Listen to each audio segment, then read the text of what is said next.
তিনি বলছেন আমি ঘুমিয়েছিলাম এমন তো অবস্থায় আমি স্বপ্ন দেখলাম। কি দেখলাম? স্বপ্ন দেখলাম। আমি সিয়ামের ফজিলত সম্পর্কে বলতে চাইছি। দেখেন সিয়ামের কত ফজিলত। তো আমি ঘুমিয়েছিলাম, হঠাৎ আমি একটা স্বপ্ন দেখতে পেলাম। কি? দুইজন ব্যক্তি দূর দূরান্ত থেকে দুইজন ব্যক্তি আসলেন এবং আমি দেখতে পেলাম একজন ব্যক্তি খুব সুস্থ, একজন ব্যক্তি খুব সুস্থ মুজাহিদ, যার শরীরে অনেক শক্তি আছে, যার শরীরে অনেক বল আছে, এবং একজন ব্যক্তি শারীরিক দিক দিয়ে অসুস্থ এবং শরীরের ক্ষমতার দিক দিয়ে একটু দুর্বল, ক্ষমতার দিক দিয়ে একটু দুর্বল। তো এমন অবস্থায় দেখলাম দুইজন ব্যক্তি কিন্তু যুদ্ধ করছে, অর্থাৎ আল্লাহ সুবহানাহু ওয়া তাআলার রাস্তায় যুদ্ধ করতে গেছে। দেখা যাচ্ছে যে ব্যক্তি একবারে সুস্থ মস্তিষ্ক ছিল, একবারে তাগড়া জওয়ান ছিল, যুবক ছিল, সেই ব্যক্তি লাস্ট পর্যন্ত যুদ্ধ করতে করতে করতে যুদ্ধের ময়দানে শহীদ হয়ে গেলেন। সুবহানাল্লাহ। সেই ব্যক্তি যুদ্ধের ময়দানে শহীদ হয়ে গেলেন। এই দ্বিতীয় ব্যক্তি যুদ্ধের ময়দান থেকে ফিরে আসলেন। ফিরে আসার পর যেই ব্যক্তি শহীদ হলেন, এই ব্যক্তির 1 বছর পরে এই ব্যক্তি মারা গেলেন। কোন ব্যক্তি? যে ব্যক্তি যুদ্ধের ময়দান থেকে ফিরে আসলেন। তো এমন অবস্থায় আমি দেখতে পেলাম, স্বপ্নতে আমি আরো দেখতে পেলাম যে আমি এমন অবস্থায় আমিও মারা গেছি এবং আমি জান্নাতের একটি গেটে দাঁড়িয়ে আছি। জান্নাতের একটি গেটে দাঁড়িয়ে আছি এবং তাদের সঙ্গে দাঁড়িয়ে আছি। তারা দুজন মারা গেছে, তাদের সঙ্গে আছি, দাঁড়িয়ে আছি। তো এমন অবস্থায় দাঁড়িয়ে আছি, তো জান্নাতের ভিতর থেকে একজন ব্যক্তি আসলেন। আসার পর যে ব্যক্তি 1 বছর পরে মারা গেছে, বুঝতে পারছেন হাদিসটি? যে ব্যক্তি ওই যুদ্ধ করা ব্যক্তির 1 বছর পরে মারা গেছে, সেই ব্যক্তিকে আগে সর্বপ্রথম জান্নাতে ডাকা হচ্ছে, বলছে তুমি চলো জান্নাতের ভিতরে চলো, জান্নাতের ভিতরে চলো। এবং সেই ব্যক্তিকে জান্নাতের ভিতরে নিয়ে চলে গেলেন। এমন অবস্থায় যে ব্যক্তি 1 বছর আগেই মারা গেছে, যুদ্ধ করে মারা গেছে, সেই ব্যক্তিকে পরে জান্নাতে ডাকা হচ্ছে। এবং সেই ব্যক্তিকে আরেকজন জান্নাত থেকে আরেকজন ব্যক্তি বের হয়ে আসলেন।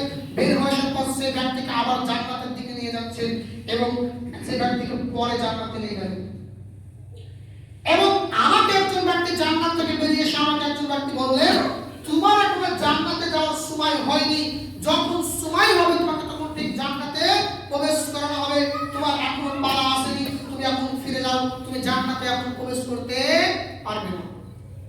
হঠাৎ তার ঘুম ভেঙে গেল এবং তিনি চিন্তায় চিন্তিত হয়ে গেলেন এবং বলতে লাগলেন, কি ব্যাপার? আমি কি স্বপ্ন দেখলাম? যে ব্যক্তি যুদ্ধ করে আগে মারা গেছে, 1 বছর আগে মারা গেছে, সেই ব্যক্তি কেন পেছে জান্নাতে যাচ্ছে? আর যে ব্যক্তি 1 বছর পরে মারা গেছে, সেই ব্যক্তি কেন আগে জান্নাতে গেল? এবং আমাকে জান্নাত থেকে ফিরিয়ে দেওয়া হলো এবং বলা হলো তোমার এখন সময় হয়নি। এই হাদিস, এই স্বপ্নটি মানুষের সামনে তিনি ঘোরাঘুরি করতে লাগলেন, জনগণের সামনে তিনি ঘোরাঘুরি করতে লাগলেন। এই নিয়ে জনগণ একটু বিভ্রান্ত হয়ে এই কথা মুহাম্মদ সাল্লাল্লাহু আলাইহি সাল্লামের কানে এক পর্যায়ে চলে আসলেন।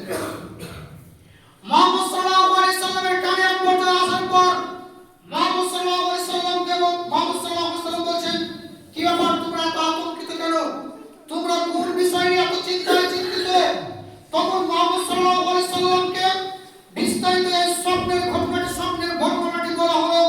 মুহাম্মদ সাল্লাল্লাহু আলাইহি সাল্লাম এই স্বপ্নের বর্ণনা শোনার পর বলছেন, শোনাও, চিন্তার কোনো কারণ নেই।